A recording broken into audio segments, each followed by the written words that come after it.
Welcome back to my channel. ഇന്ന് നമ്മൾ discuss ചെയ്യാൻ പോകുന്നത് സെക്കൻഡ് സെമസ്റ്റർ സൈഗേസ്റ്റിൽ നിന്ന് ഗിവ് പട്ടേൽ എഴുതിയിട്ടുള്ള ഓൺ കില്ലിംഗ് എ ട്രീ എന്ന പോയം. മൊഡ്യൂൾ 2 സസ്റ്റൈനബിൾ എൻവയോൺമെൻറ്റ്, അതായത് പരിസ്ഥിതി സംരക്ഷണം. ഇതിൽ നിന്ന് തന്നെ നമുക്ക് മനസ്സിലാകാം ഈ മൊഡ്യൂളിൽ അടങ്ങിയിട്ടുള്ള കാര്യങ്ങൾ. ഓക്കെ, നമ്മൾ ഇന്ന് ഡിസ്കസ് ചെയ്യുന്നത് ഓൺ കില്ലിംഗ് എ ട്രീ എന്ന poem.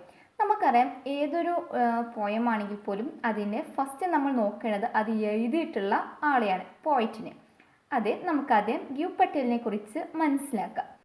Give Patel, he was an Indian poet. അദ്ദേഹം ഒരു ഡോക്ടറാണ്. അതുകൂടാതെ അദ്ദേഹം ഒരു പെയിൻറ്റർ കൂടിയാണ്. ഗ്രീൻ മൂവ്മെൻറ്റിലെ ഒരു മെമ്പറാണ് പട്ടേൽ. അദ്ദേഹത്തിൻ്റെ കവിതകൾ എടുത്തു കാണിക്കുന്നത് അദ്ദേഹത്തിന് പ്രകൃതിയോടുള്ള സ്നേഹവും അതുപോലെ തന്നെ മനുഷ്യർ എത്രമാത്രം ക്രൂരമായിട്ടാണ് പ്രകൃതിയോട് പെരുമാറുന്നത്. അതുപോലെ തന്നെ അദ്ദേഹത്തിൻ്റെ ഈ കവിതയിലും ഓൺ കില്ലിംഗ് എ ട്രീ എന്ന കവിതയിലും ഇത് തന്നെയാണ് തീം. ഈ കവിതയുടെ ടൈറ്റിൽ നിന്നാണ് നമ്മൾ ഈ കവിതയുടെ പ്രാധാന്യത്തിലോട്ട് പോകുന്നത്. നമുക്ക് പോമിൻ്റെ ഫസ്റ്റ് സ്റ്റാൻസ നോക്കാം. It takes much time to kill a tree. Not a simple jab of the knife will do it. ഒരു വൃക്ഷത്തെ കൊല്ലുക എന്നുള്ളത് ഒരിക്കലും എളുപ്പമുള്ളൊരു പണിയല്ല. അതൊരിക്കലും ഒരു കത്തി ഉപയോഗിച്ച് കട്ട് ചെയ്യാവുന്ന, ജാബ് മീൻസ് കട്ടിങ് ആണ് കേട്ടോ, കട്ട് ചെയ്യാവുന്ന ഒരു സിമ്പിളായിട്ടുള്ളൊരു പ്രോസസ്സ് അല്ല അത്. വിൽ ഡു ഇറ്റ്, ഒരൊറ്റ വെട്ടുകൊണ്ട് അതിനെ അവസാനിപ്പിക്കാൻ സാധിക്കുകയില്ല.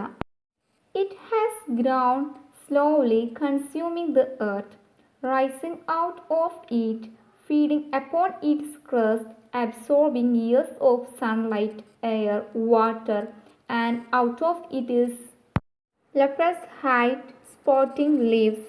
ഭൂമിക്കടിയിൽ നിന്ന് മരത്തിന് ആവശ്യമുള്ളത് അത് എടുത്ത് വളരെ സാവധാനം അതൊക്കെ വളർന്നു വന്നതാണ്.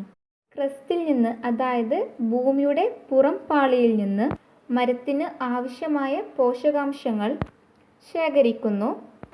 അത് വർഷങ്ങളോളം സൂര്യപ്രകാശവും വായുവും ജലവും ആവാഹിച്ചെടുത്തിട്ടാണ് അത് പുറത്തേക്ക് വളർന്ന് വലുതാവുന്നത്. ഇവിടെ ലെപ്രസ് ഹൈഡ് എന്നതുകൊണ്ട് ഉദ്ദേശിക്കുന്നത് മരത്തൊലിയാണ്. ഹൈഡ് എന്നതുകൊണ്ട് അവിടെ ഒളിഞ്ഞു നിൽക്കാന്നുള്ള മീനിങ് അല്ല. അതായത് അതിൻ്റെ കടുപ്പം തോന്നിക്കുന്ന മരത്തൊലിയിൽ നിന്ന് ഇലകൾ പുറത്തേക്ക് വരുന്നു. ലീവ്സ് കം ഔട്ട്, ഇലകൾ പുറത്തു വരുന്നു. നെക്സ്റ്റ് സ്റ്റാൻസ നോക്കാം. So I can chop but this alone won't do it. Not small mites pain will do it. The bleeding bark will heal and from close to the ground will rise curled green twigs, miniature boughs which if unchecked will expand again to former size. ഒരു മരത്തെ കൊല്ലാൻ വേണ്ടി അതിനെ hack and ചോപ്പ്, അതായത് ഇവിടെ jab എന്നുള്ള same meaning ആണ് hack and ചോപ്പിനുള്ളത്. വെട്ടുക, cut ചെയ്യുക, മുറിച്ച് കഷ്ണങ്ങളാക്കിയാൽ പോരാ. ചോപ്പ് ചെയ്തത് കൊണ്ട് മാത്രം ഒരു മരത്തിനെ നമുക്ക് ഇല്ലാതാക്കാൻ സാധിക്കുകയില്ല. അതുകൊണ്ട് തന്നെ അതിന് നല്ല വേദന, പെയിൻ ഉണ്ടാവാനും പോകുന്നില്ല. അതിൻ്റെ രക്തമൊലിക്കുന്ന തൊലി വേദനയിൽ നിന്ന് മുക്തമാവുകയും അതേസമയം നിങ്ങളതിനെ മുറിച്ചിട്ട് പോയി കഴിഞ്ഞാൽ അതിൻ്റെ അടിഭാഗത്ത് നിന്ന് ട്വിഗ്സ്, അതായത് ചെറിയ ചില്ലകൾ, നാമ്പുകൾ വരാനുള്ള സാധ്യതയുണ്ട്. കാലക്രമത്തിൽ ആ നാമ്പുകൾ ശിഖരങ്ങളായി മരമായി അതിൻ്റെ പഴയ രൂപം പ്രാപിക്കുകയും ചെയ്യും, ഫോർമർ സൈസ്. ഓക്കെ, ഒരു വൃക്ഷത്തെ കൊല്ലാൻ ഒരു വെട്ടു മാത്രം പോരാ. No, the root is to be pulled out of the anchoring earth. It is to be roped, tied and pulled out, snapped out or pulled out entirely, out from the earth cave and the strength of the tree exposed.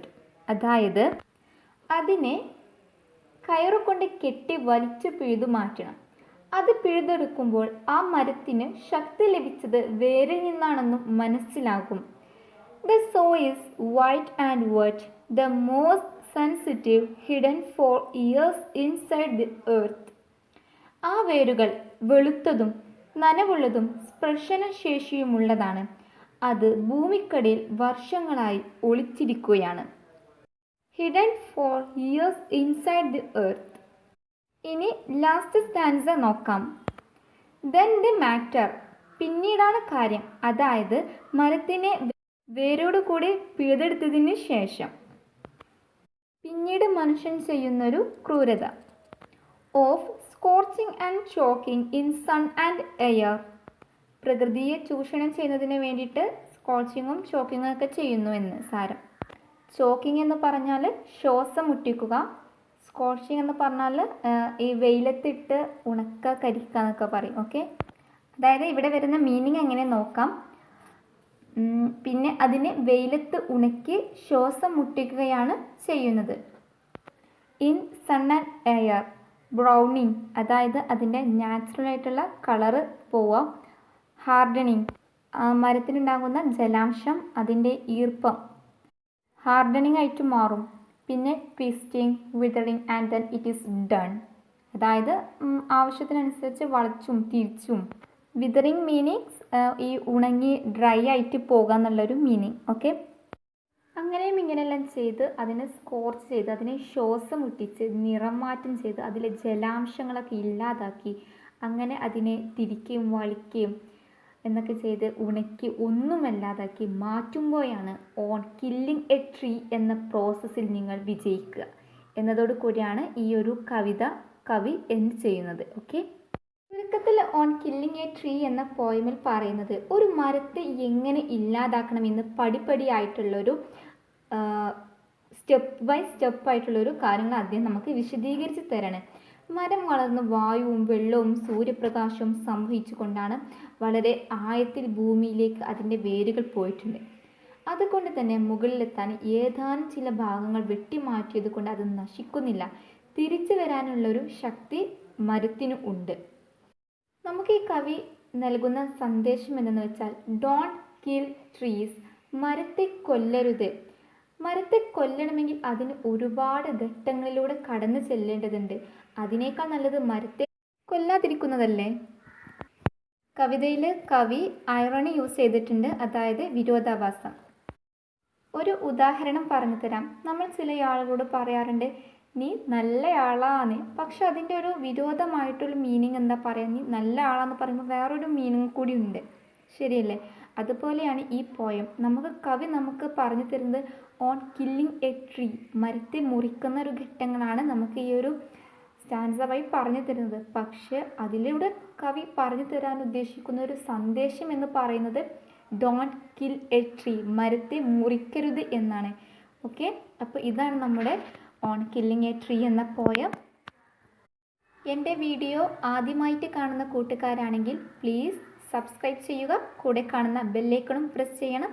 അതിൽ all എന്നുള്ള button press ചെയ്താൽ മാത്രമേ ഞാൻ upload ചെയ്യുന്ന വീഡിയോസിൻ്റെ correct notification നിങ്ങൾക്ക് ലഭിക്കുകയുള്ളൂ.